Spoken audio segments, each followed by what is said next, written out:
Shalom, selamat pagi Bapak Ibu Saudara yang diberkati Tuhan. Puji Tuhan, hari ini kita dapat bersama kembali untuk merenungkan firman Tuhan, edisi Kamis 8 Januari 2026. Namun sebelumnya mari kita berdoa. Terpujilah namamu ya Bapa di sorga, Bapa di dalam Yesus Kristus dan Roh Kudus Allah kami yang hidup. Kami bersyukur untuk hari ini kami dapat bersama-sama merenungkan firman Tuhan untuk selalu menjadi kekuatan dan pegangan hidup kami. Karena itu Bapa, bersabdalah bagi kami di dalam terang Roh-Mu yang kudus ya Tuhan, di dalam kuasa Roh-Mu yang kudus, sehingga di dalam terang-Mu kami selalu melihat terang dan kami berjalan di dalam terang, di jalan kebenaran firman-Mu. Terima kasih Bapa, di dalam nama Tuhan Yesus kami berdoa. Amin.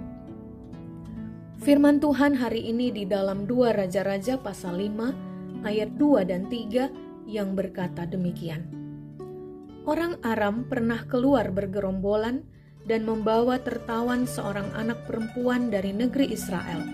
Ia menjadi pelayan pada istri Naaman. Berkatalah gadis itu kepada nyonyanya, sekiranya tuanku menghadap nabi yang di Samaria itu, maka tentulah nabi itu akan menyembuhkan dia dari penyakitnya. Bapak Ibu Saudara yang dikasihi Tuhan, kisah Naaman, seorang panglima tentara Raja Aram yang menderita penyakit kusta dan disembuhkan melalui Nabi Elisa, mungkin bukan kisah yang asing bagi kita.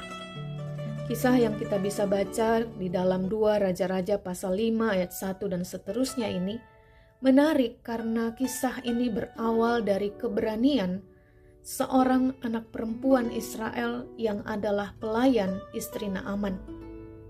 Dalam pembacaan kita disampaikan bahwa anak perempuan ini berkata kepada nyonyanya, sekiranya tuanku menghadap nabi yang di Samaria itu, maka tentulah nabi itu akan menyembuhkan dia dari penyakitnya. Perkataannya ini perkataan yang belum tentu didengar, karena ia adalah seorang anak perempuan yang adalah tawanan dan dia adalah seorang pelayan atau bisa dikatakan seorang budak pada masa itu. Tetapi perkataan anak perempuan Israel ini adalah perkataan yang disampaikan dengan yakin bahwa ketika Naaman datang kepada Nabi Elisa, Nabi Tuhan, maka ia pasti sembuh. Bapak Ibu Saudara, kalau kita menempatkan diri pada posisi Naaman, seorang yang terpandang karena jabatannya, namun menderita penyakit yang identik dengan penyakit kutukan, maka kita dapat berasumsi bahwa penyakit Naaman bukan hanya secara fisik, tetapi juga secara psikis. Tidak mudah berada pada posisi Naaman. Bagaimana dia dapat memimpin pasukannya dalam kondisi penyakit yang menular itu? Bagaimana pandangan orang banyak terhadap dirinya dengan adanya penyakit yang dianggap kutukan itu? Mungkin sekali Naaman sudah putus asa dengan kondisi yang ia hadapi. Maka suara anak kecil, anak perempuan Israel, tawanan dari Israel, yang bagi orang lain mungkin tidak berarti, bagi Naaman menjadi berarti. Sehingga ia pergi ke Samaria untuk menemui Nabi Elisa. Bapak Ibu Saudara, dari firman ini kita diingatkan bahwa Tuhan punya banyak cara untuk menolong kita, untuk memulihkan hidup kita. Bahkan cara-cara Tuhan terkadang tidak pernah ada di pikiran kita, tidak pernah kita bayangkan, tetapi Tuhan nyatakan dalam hidup kita, karena dialah Allah yang Maha Kuasa, yang berdaulat atas hidup kita.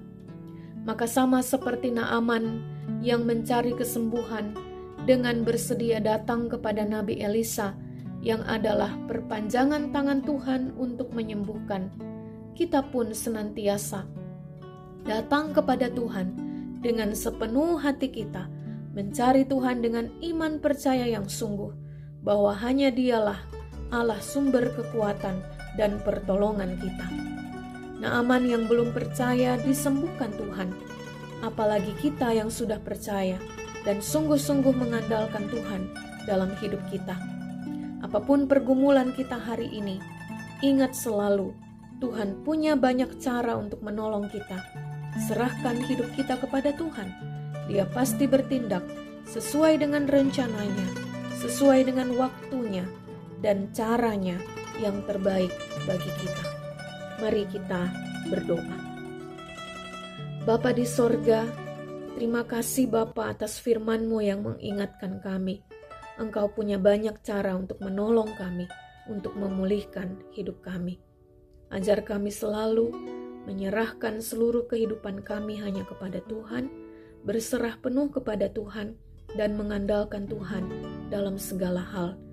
Hamba berdoa bagi setiap pribadi atau keluarga yang mendengar firman ini Tuhan. Biarlah mereka mengalami Tuhan di dalam hidup mereka, karena mereka percaya bahwa Engkau Allah yang berkuasa, yang berdaulat atas hidup mereka. Sehingga apapun pergumulan mereka, Tuhan punya banyak cara untuk menolong dan memulihkan mereka. Terima kasih Bapa, hari ini Engkau yang terus memimpin kami dalam semua aktivitas kami, dalam pekerjaan-pekerjaan baik yang kami lakukan. Kasih setia Tuhan selalu menjadi bagian kami. Di dalam nama Tuhan Yesus yang mengajar kami berdoa bersama-sama. Bapa kami yang di sorga, dikuduskanlah namamu, datanglah kerajaan-Mu, jadilah kehendak-Mu di bumi seperti di sorga.